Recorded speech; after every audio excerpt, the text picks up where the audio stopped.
Një sasi eurosh të pa deklaruara u gjetën në një furgon gjatë kontrollit të automjeteve që bëritën këtë të martë në portin detar të Vlorës nga Italia.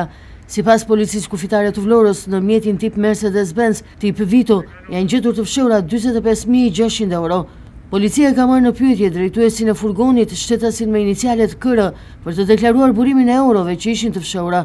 Kontrollet të shtuara nga shërbimet e policisë kufitare në Vlorë vijojnë për parandalimin dhe goditjen e krimeve ndërkufitare, ndërsa autoritetet portuale bëjnë me dje se tentoi të hynte në territorin e Republikës së Shqipërisë me 45.600 euro të padeklaruara dhe po procedohet penalisht 43 vjeçari, ndërsa është sekuestruar po ashtu edhe shuma e parave. Si rezultat i kontrolleve të imtësishme në hyrje dhe dalje të vendit, me objektiv parandalimin dhe konstatimin e palishmërive në kufi, shërbimet e policisë kufitare të portit të Vlorës, në bashkëpunim me shërbimet doganore, goditën një rast të mosdeklarimit të parave në pikën e kalimit kufitar. Madje bëhet fjalë për një shumë të konsiderueshme parash.